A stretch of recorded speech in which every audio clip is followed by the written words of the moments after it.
Hola a todos, bienvenidos a la clase de español de Juchan. Soy Pablo y voy a ser vuestro profesor de español. Hola chicos, buenos días, buenas tardes, buenas noches. Ya sabéis, depende de cuándo os conectéis a este rinconcito de Juchan a estudiar español con Pablo, vuestra clase cultural de nivel C1, ¿vale?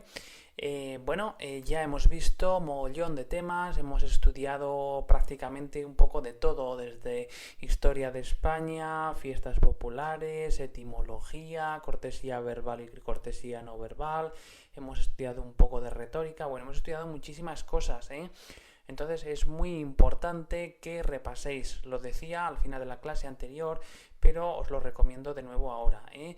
Uno de los puntos esenciales, de los puntos más importantes cuando aprendéis un idioma es llegar a una especie de equilibrio entre el contenido nuevo que estáis estudiando y el contenido que acabáis de estudiar, ¿eh? Porque si no, es bastante fácil, bastante probable que caigáis en algo tan común como el desánimo, al ver que no avanzáis. Entonces, para tener esa sensación de que avanzáis, de que estáis aprendiendo, es importante que activéis continuamente y que repaséis continuamente el material visto anteriormente. En esta clase vamos a estudiar un tema nuevo y lo vamos a hacer de la mano de un audio muy interesante y en el que se utilizan muchas expresiones coloquiales, muchas expresiones informales. Es un tema histórico, pero tratado o presentado con una gran actualidad. El tema gira en torno a la figura del rey Enrique VIII, el rey Enrique VIII de Inglaterra. Vamos entonces a empezar con la materia en cuestión. Bueno, en primer lugar, como digo, lo que vamos a hacer es escuchar un audio no excesivamente largo, no excesivamente complejo, son aproximadamente 3 minutos y medio, casi 4 minutos, sobre un acontecimiento específico en la vida del monarca inglés Enrique VIII. Enrique VIII tiene cierta relación con España y tiene cierta importancia con España. Y esta es la pregunta que os hago. Antes de empezar a escuchar el audio, quiero que penséis qué sabéis de Enrique VIII y qué relación pensáis que tenía con los reinos españoles, con la monarquía española. Bueno, pues os dejo unos minutos para que penséis, a ver si os acordáis, porque yo lo que he visto con algunos de mis alumnos es que sí que saben historia europea, sí que saben historia de España, de Europa en general, pero han estudiado el nombre de estos personajes en chino. Entonces, cuando se lo digo yo en español, pues no lo entienden. Entonces, bueno, yo os dejo unos minutos para que averiguéis quién es esta persona y qué tipo de relación puede tener con la monarquía española. A continuación, lo que vamos a hacer es escuchar el audio y, como he dicho anteriormente, esta primera audición va a ser de sentido generalista. Tenéis que ver cuál es la idea principal, cuáles son las ideas secundarias y, a continuación, en la medida de lo posible, puesto que en una sola audición no es fácil, pero tomad nota de aquellas palabras, de aquellas expresiones que más os llamen la atención, que más os sorprendan, porque es sobre esto, sobre el léxico, sobre las expresiones coloquiales y sobre el trasfondo histórico sobre lo que versará esta clase cultural número 16. Bueno, pues hacemos una pequeña pausa ahora para que vosotros averigüéis un poquito más sobre este personaje y para que realicéis una primera audición. En este momento me conformo con que sea simplemente una primera audición. Y a continuación pasaremos con el ejercicio número 1, ejercicio que vamos a hacer juntos. Venga.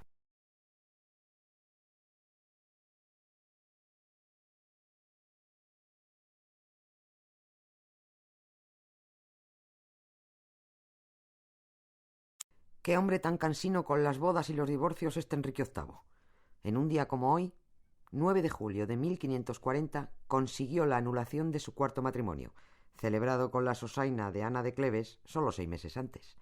La buena noticia es que esta cuarta esposa mantuvo la cabeza sobre los hombros, quizás porque fue la que menos le interesó y a la que se unió solo para cuajar un apaño político. Ahora bien, es a la única de sus 6 mujeres a la que no le puso la mano encima, ni para bien ni para mal. A la lima y al limón, tú no tienes quien te quiera. A la lima y al limón te vas a quedar soltera. Qué penita y qué dolor, qué penita y qué dolor. La vecinita de enfrente soltera se quedó.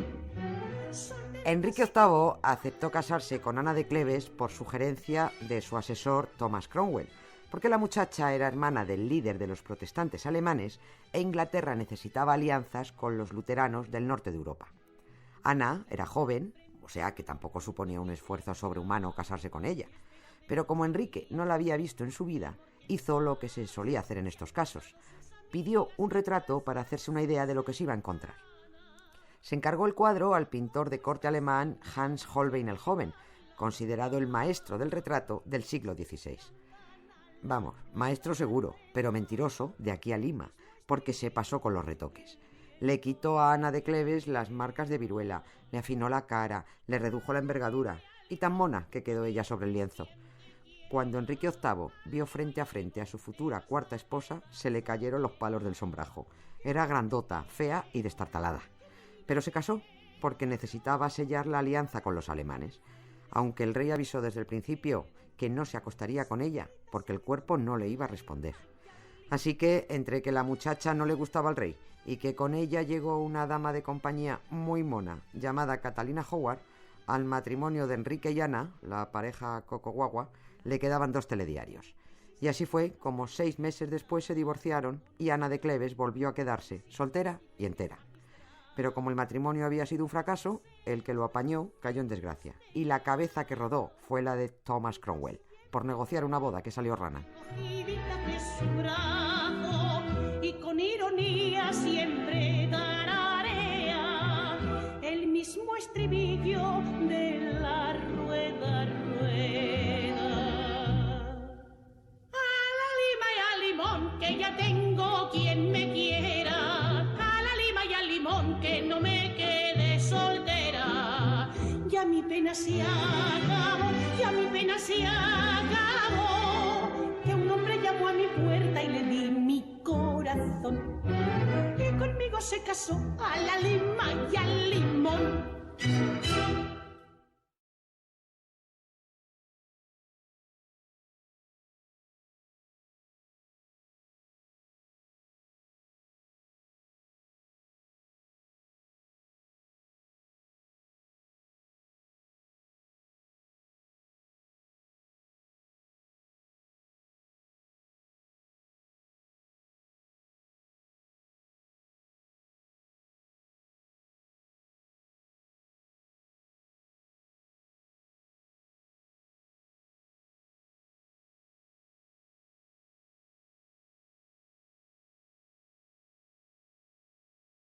Bueno, pues si habéis llevado a cabo un poco algo de investigación, si habéis leído en internet o si habéis escuchado el nombre con el que se conoce a Enrique VIII en chino, habréis llegado a la conclusión de que Enrique VIII fue un mal bicho, fue un mentiroso, fue realmente pues lo que era muy típico de la monarquía de la época: alguien mentiroso, déspota, asesino y una larga lista de adjetivos que no vamos a continuar aquí. Pero de toda esa larga vida que tuvo este monarca, nos interesa que se casó con Catalina de Aragón. Que se casó con Catalina de Aragón. Catalina de Aragón fue la hija pequeña de los reyes católicos, y recordad que ya hemos estudiado los reyes católicos cuando veíamos el tema de Al-Ándalus. Sabemos que los reyes católicos son Fernando de Aragón y Isabel de Castilla.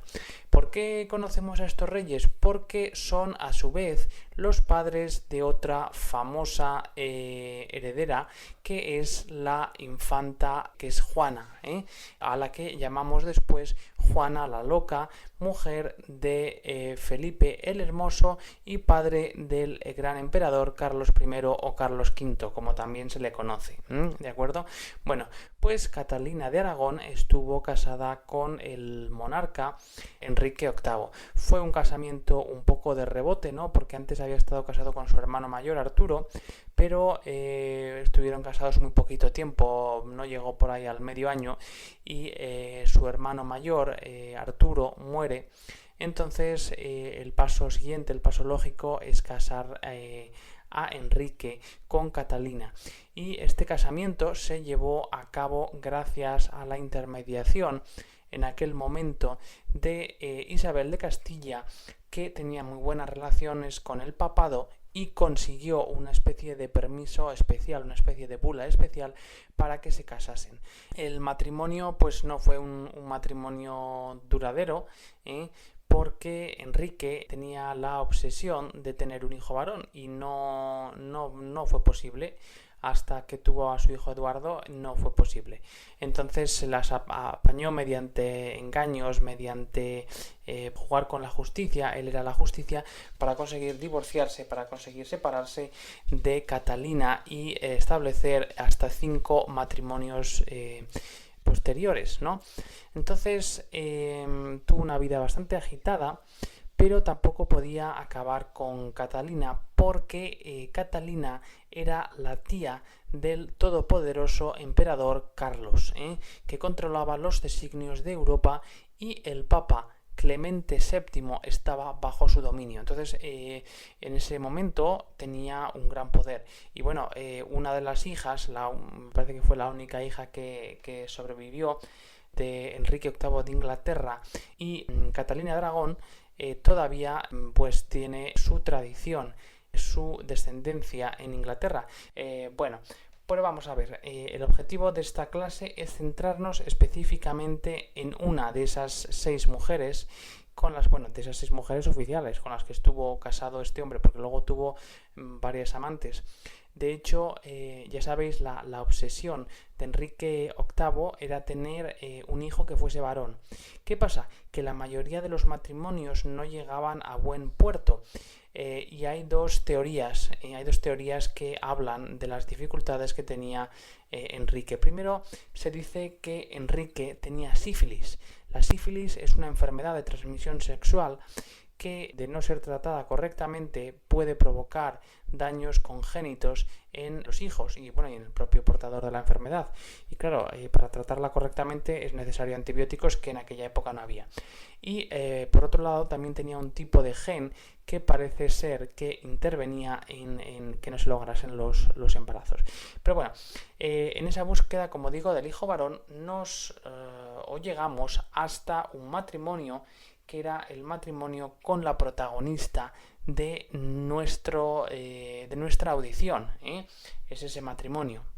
Lo realmente curioso o lo realmente gracioso, si habéis escuchado la audición, es que en ese momento fue una especie de PS o esos app que utilizamos hoy día para mejorar la imagen. Thomas Cromwell aconsejó a Enrique casarse con Ana, que pues estaba emparentada con un personaje bastante importante que podía proporcionar seguridad a Enrique en caso de un eventual ataque del emperador Carlos. Bueno, la cuestión es que mandaron allí a un pintor, como cuenta la audición, y este hombre hizo una versión con pies, una versión con de esos app cuando nos hacemos un selfie, y la tía llegó pues preciosa. Luego, cuando se fue a casar con ella, parecía un monstruo. Tenía todavía esos granos en la cara, vestigios, restos de la viruela que había tenido. Era bastante fea.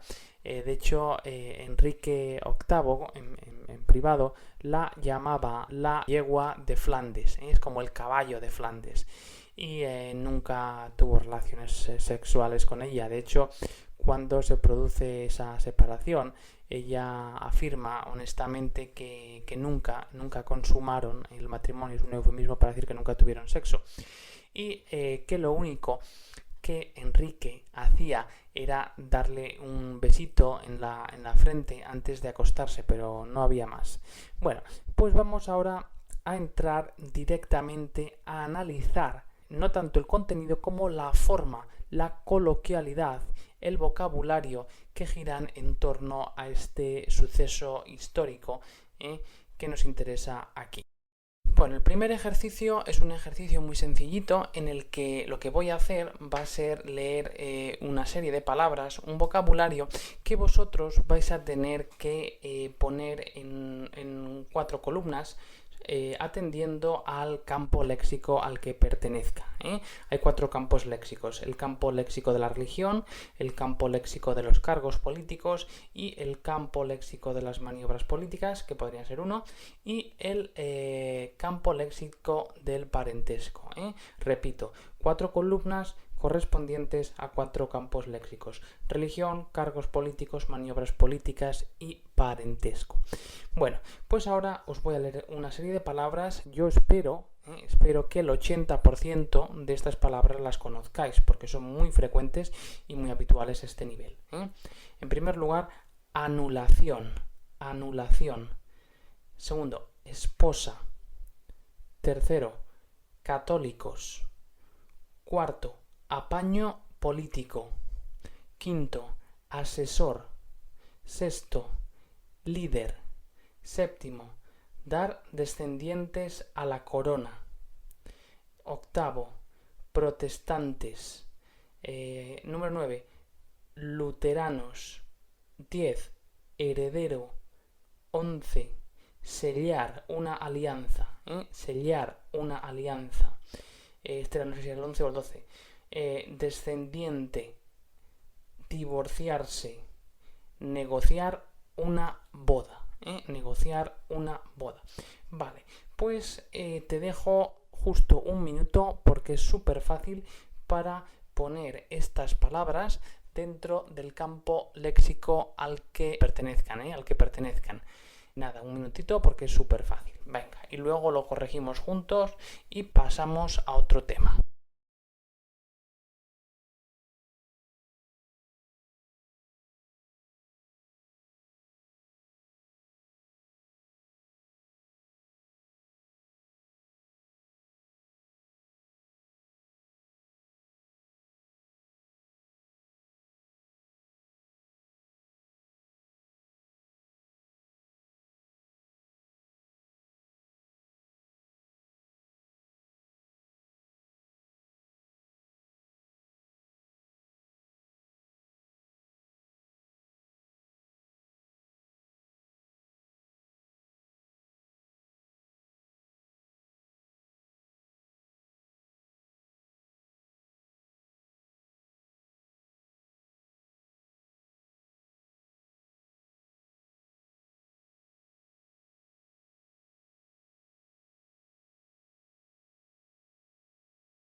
Bueno, vamos a empezar viendo palabra por palabra y veréis que no es fácil o no existe una respuesta que sea la prueba del algodón, es decir, que sea totalmente perteneciente a uno y no al otro de las categorías léxicas.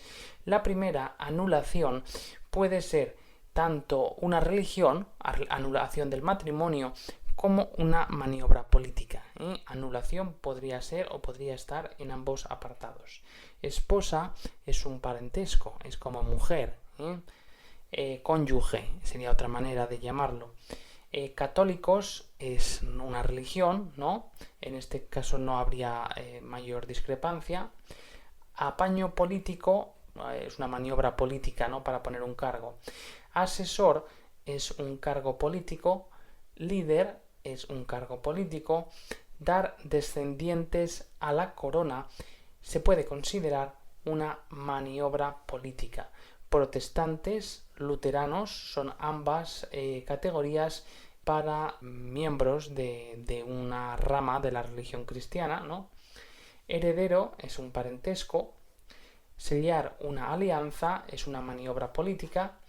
Era muy común, no solamente en las altas familias, en las familias de alta alcurnia, sino también en familias de campesinos y demás, para sellar una alianza, para, yo qué sé, los padres tenían dos tierras que estaban limítrofes y para hacer una tierra más grande, pues casaban a sus hijos. Así se sacrificaba a las personas antiguamente por objetivos no tan legítimos como se debiera, ¿no?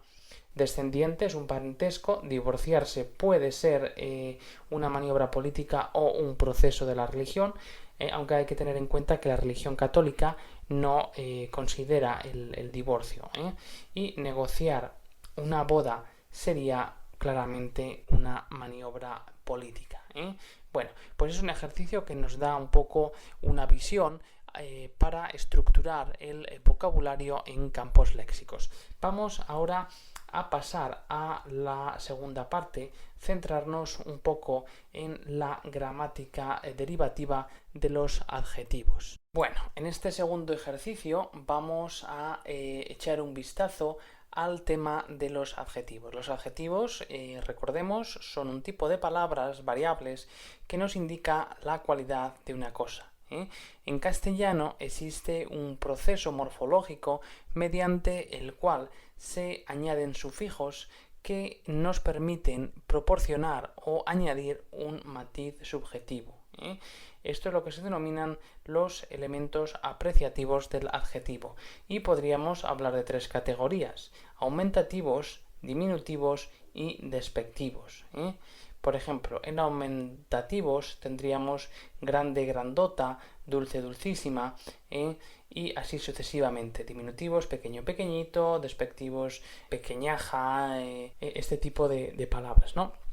Entonces, si habéis escuchado con detalle la audición, veréis que la voz, la narradora, utiliza muchas de estas palabras. Bueno, pues ahora vais a tener un cuadro y en este cuadro vais a tener dos columnas.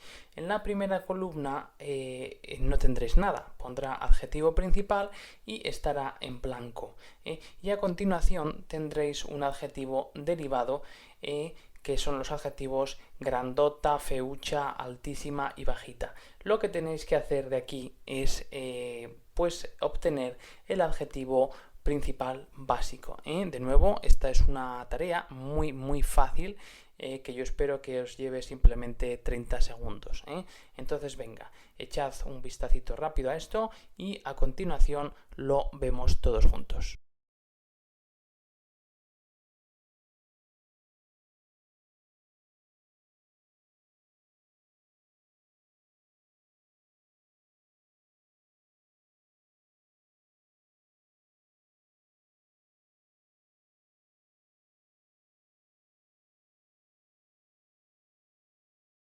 Bueno, este ejercicio es súper fácil. Los adjetivos principales en este orden son grande, fea o feo, si queremos utilizar el sentido positivo, masculino, alto y bajo. Bueno, pues ahora vamos a hacer el ejercicio a la inversa. Tenemos el adjetivo principal, guapa, verde, listo y puntual. Vamos a ver cómo formamos el adjetivo derivado que mejor sirva para adecuarse a estas formas principales. Venga, 30 segundos porque es excesivamente fácil.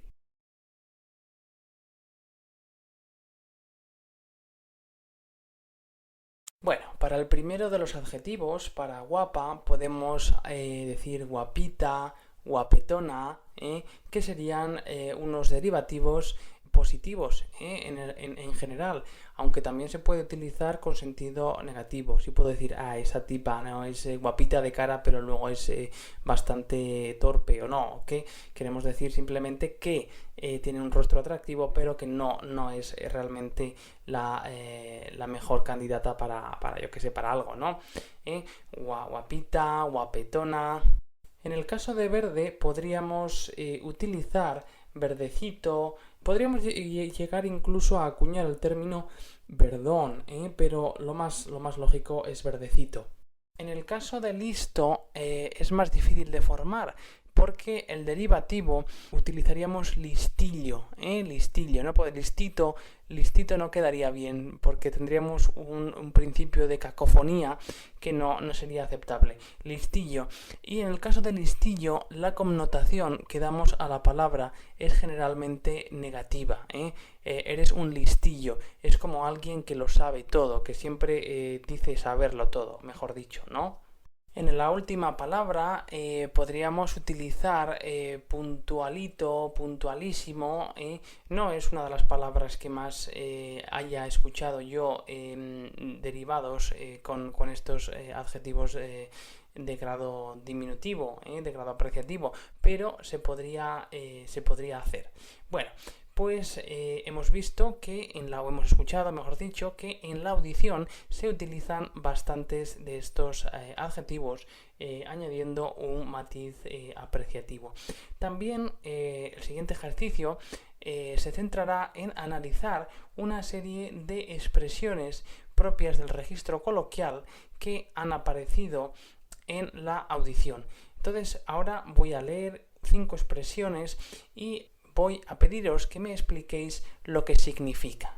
Son expresiones que se utilizan mucho en la conversación coloquial. Por tanto, el objetivo de este ejercicio es definir su significado, por un lado, en la primera parte, y la segunda parte, proponer una alternativa que se pudiese utilizar en un registro un poco más formal, en un registro un poco más culto. Vale, pues vamos a ver. La primera expresión es ser un sosaina. Ser un sosaina sería la primera. La segunda, un apaño. Un apaño. La tercera, ser un cansino. Ser un cansino. La cuarta, destartalada. Destartalada. Y la quinta de estas expresiones es no cuajar. Algo no cuaja. Vale, pues os doy 2-3 minutos porque tal vez hay alguna de estas expresiones que no conozcáis, otras que sí que las conoceréis, pero en general estas son expresiones un poco más coloquiales y un poco más difíciles, pero ya digo, muy utilizadas.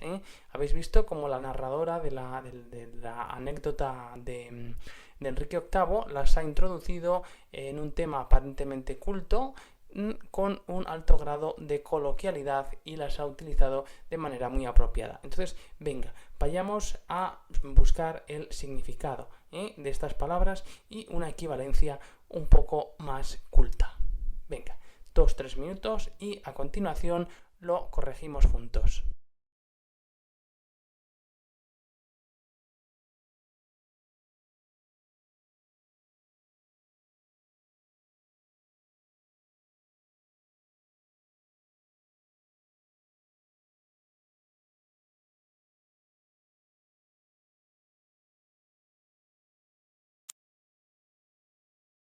Bueno, ser un sosaina es ser una persona sin gracia.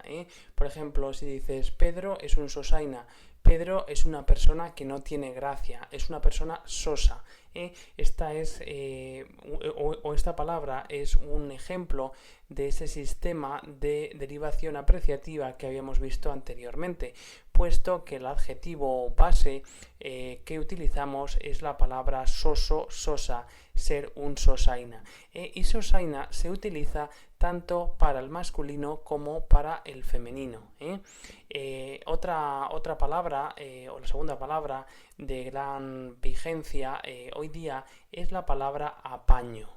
Apaño es sinónimo de arreglo, pero arreglo es una palabra un poco más culta y en ocasiones un apaño quiere decir un arreglo de temas pues generalmente a veces un poco sucios, un poco turbios.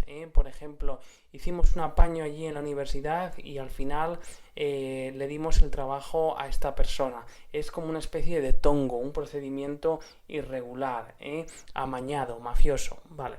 La tercera de estas expresiones es ser un cansino. Ser un cansino es sinónimo de ser el sinónimo culto, un poco más culto, de un registro más elevado, ser una persona pesada, porque este cansino viene de cansado, cansar, ser un cansino, una persona pesada, destartalada.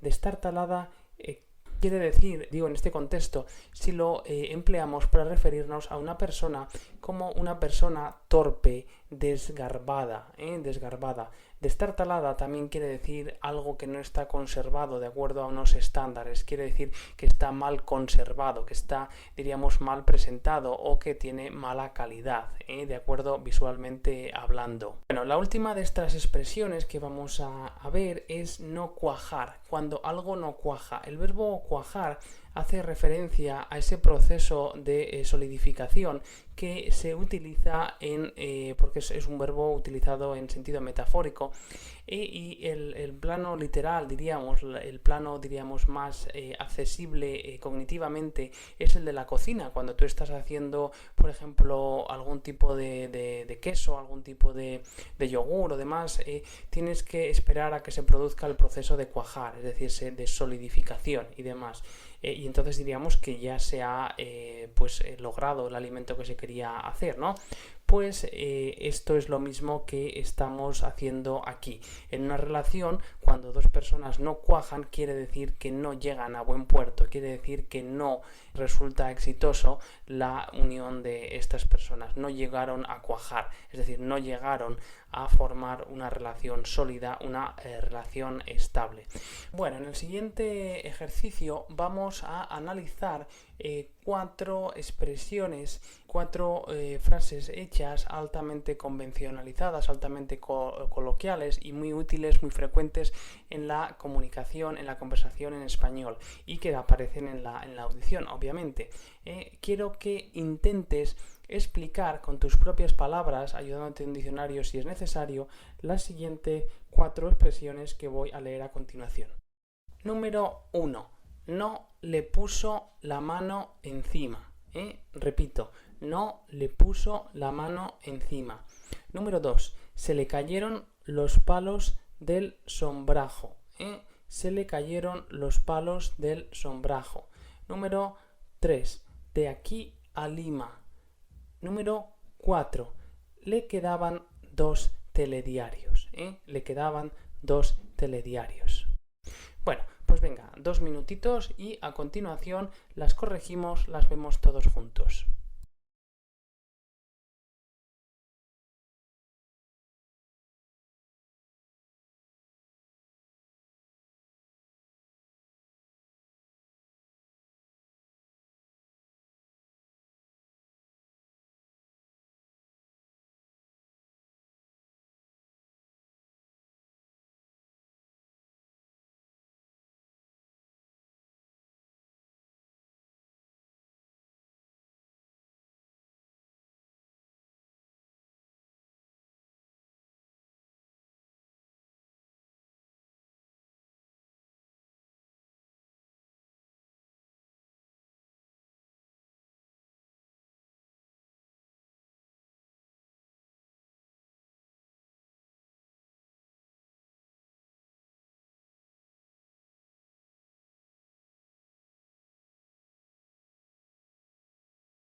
La primera de estas expresiones, ponerle la mano a alguien, es una expresión que tiene básicamente dos significados, un significado positivo y un significado menos positivo. Poner la mano encima a alguien puede ser pegar. Por ejemplo, su mujer le puso la mano encima a su marido, o Pedro ha puesto la mano encima varias veces a María y por eso María le ha denunciado. En este contexto es un contexto pues no tan positivo, no tan diríamos favorable para la persona, porque significa agredir, significa hacer daño. Pero en el contexto que vemos en la audición, poner la mano encima de nuevo va al campo sexual. Ya lo he repetido varias veces a lo largo de estas clases culturales, el interés o la frecuencia, la alta frecuencia con la que se deriva en temas de carácter sexual en el español, y es pues tener relaciones sexuales. Cuando dices, es que mi marido no me ha puesto la mano encima, es que mi marido no ha tenido relaciones sexuales conmigo, ¿de acuerdo? Este sería el significado más frecuente. Bueno, la siguiente expresión es un poco difícil que la conocieseis, porque ya digo, es un nivel de C1, de C2. Es una expresión un poco compleja, pero que a este nivel tendréis que empezar a familiarizaros con ella. Vamos a ver, caérsele a alguien los palos del sombrajo quiere decir que tiene una sensación de sorpresa, una especie de sorpresa pero negativa, sorpresa mezclada con cierta impotencia, con cierta falta de capacidad de hacer algo. ¿Por qué? Porque vamos a ver, el sombrajo es una especie de sombra hecha con un toldo de ramas, cañas. Por ejemplo, estos días que hace mucho calor, ¿no? Pues ponen unas ramas o una tela y esta tela está sustentada por 4 palos, ¿no? Entonces tú tienes 4 palos y estás debajo de esta tela a la sombra.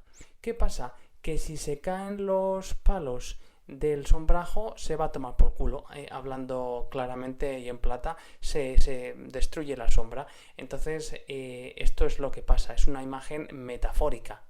Cuando se te rompe el invento, pues te desilusionas mucho.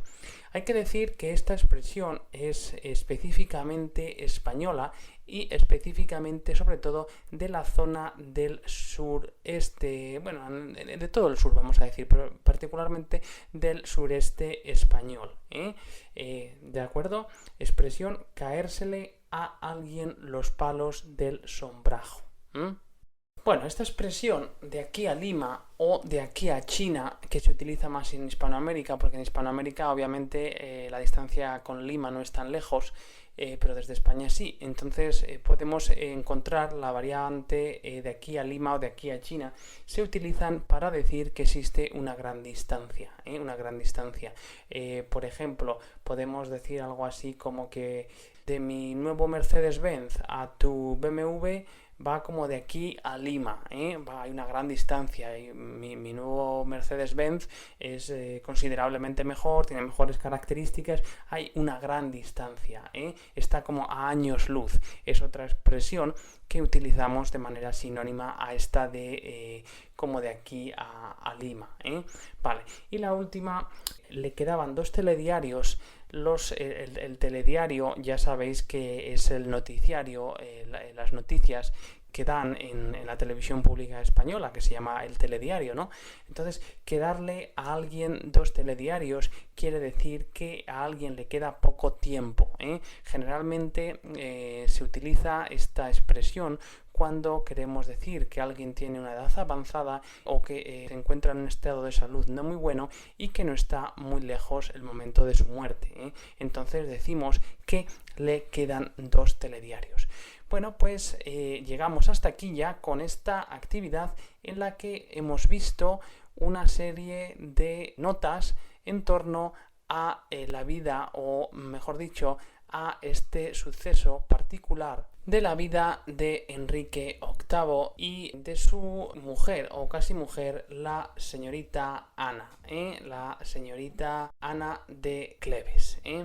Bueno, y lo más importante no era tanto ya la historia como la forma en la que la narradora de nuestra audición la cuenta, ¿eh? Esos gestos coloquiales, esas expresiones metafóricas, esos adjetivos apreciativos son importantes, ¿eh? Y vosotros tenéis que familiarizaros con este vocabulario. Venga, hasta luego, chicos.